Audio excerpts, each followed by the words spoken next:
partir do 6º grau. Quer dizer, 7 já é uma coisa brava. 7 é quando começam a ocorrer os tremores, né, onde você tem de fato um grande impacto, grandes destruições, pontes, viadutos, casas, etc., que acabam abalando e levando a um enorme número de vítimas. A gente já teve aqui algum tremor em escala 7? Não, nunca ocorreu isso no Brasil.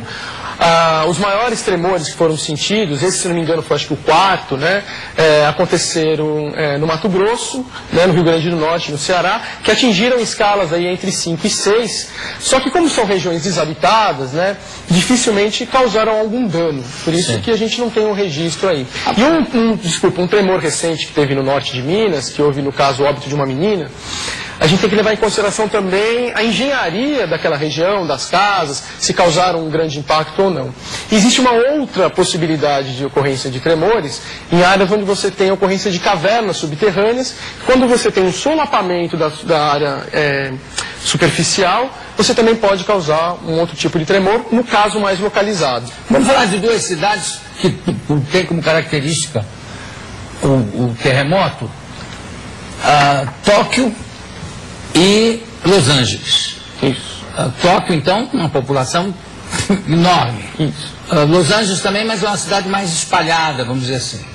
Teve um terremoto em Los Angeles, que o meu amigo Nizam Guaná estava lá, e a descrição dele eu achei maravilhosa. Ele falou assim, é como se fosse uma turbulência, só que o avião é a terra toda. Já não tem onde se segurar. E em Tóquio, as construções são extremamente sólidas, né? Quer dizer, é um cálculo especial para segurar. Antigamente, as construções do Japão eram ao contrário, era uma coisa bem levezinha para não machucar ninguém e para reconstruir facilmente. Qual é a melhor maneira de você se proteger?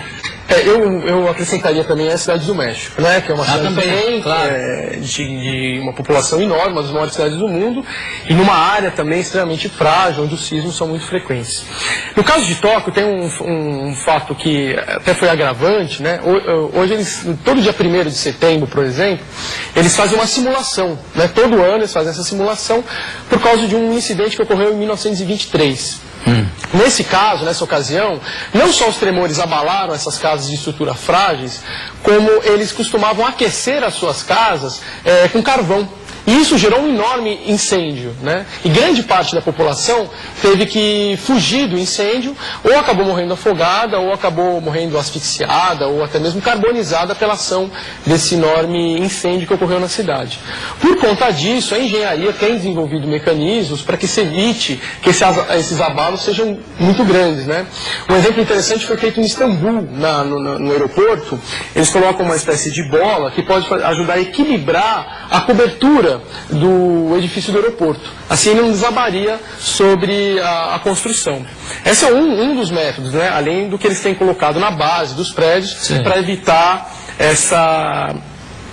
para manter o equilíbrio dos edifícios. A gente tem uma pequena lista aqui, por exemplo, grandes terremotos da história. Então, parece que há no Egito, em 1201, plena Idade Média, com 1 milhão de mortos. Na realidade, assim, essas primeiras medições, elas são um pouco imprecisas. Sim. Pelo fato até mesmo de você naquela época nem ter sismógrafos, nem ter métodos de avaliação tão precisos. O que é importante pontuar é isso. A partir do momento que surgem as cidades, ou seja, as aglomerações urbanas, e principalmente sobre essas áreas de risco, quer dizer, as áreas de contato das placas tectônicas, é que você vai ter a ampliação do número de mortos, né? Bom, agora isso sempre existiu. Mais recentemente, o famoso terremoto de Lisboa, em 1755, que depois foi reconstruída pelo Marquês de Pombal, e tendo influências depois no Brasil também, né? Vamos ver essa foto, por favor? Essa é uma imagem, né, uma reprodução. Um quadro. O que é interessante desse tremor que houve em Lisboa é que ele ocorreu no dia 1º de novembro, era dia de Todos os Santos. É chamado de tsunami? Esse aí o tsunami foi posterior. O que ocorreu primeiramente foi o terremoto, foi um terremoto de grandes proporções na época, e as pessoas estavam dentro das igrejas, tanto é que a imagem mostra uma igreja, porque era o dia de Todos os Santos. E com esse abalo enorme, quer dizer, as igrejas na época eram as maiores construções, muitas pessoas acabaram morrendo dentro das igrejas. E a população apavorada saiu correndo para o porto, exatamente para evitar as áreas de construção. Foi aí que ocorreu a tsunami. Uma onda enorme veio e acabou matando as pessoas que se abrigavam no porto. Também tem... Um quarto da população de Lisboa na época chegou ao óbito por conta dessa grande tragédia. E chegou a ter incêndios? Chegou a ter incêndios também. Sempre tem, né? Sempre tem, porque você tem, na realidade, esses problemas de aquecedores, e naquela época as construções, grande parte eram de madeira, né? Então você tinha aí esse alastramento, esse problema de incêndio. O São Francisco? São Francisco em 1906, né? Isso já é uma fotografia mesmo. Em 1906, foi em abril de 1906. E talvez maior do que o próprio impacto do terremoto foi exatamente o incêndio. Não houve um grande número de mortos, assim, não chegou a atingir 1000 mortos, né, o que para uma escala de terremoto não é tão grande, mas o fato de ter tido um incêndio acabou levando à destruição de praticamente toda a cidade. Né? E se levou muito tempo para se reconstruir a cidade de São Francisco, que fica ali na falha de Santo André, né, que é uma falha onde você tem um movimento frequente dessas... É famosa, é lenda ou é realidade? O que falam de Los Angeles, falam no The Big One, ainda vai vir The Big One. É possível se prever que vai realmente ter um grande terremoto lá? Então, haver uma previsão exata não é possível, né? Mas é claro que, é o que eu te falei da escala de tempo. Para a escala de tempo que nós vivemos, né, talvez outros grandes acontecimentos vão anteceder esse Big One. Que pode não só ocorrer em Los Angeles, como é previsto, como também em outras áreas de falhas e de zonas tectônicas, né? Como nos Andes, ou como no Japão, né, na região do Irã, na Turquia, ou seja, várias regiões do planeta são suscetíveis a estar ocorrendo um grande abalo sísmico. Bom, eu comecei aqui com o professor Márcio Vitiello, que lamentou demais perder esse terremoto, né? O seu irmão pegou ele.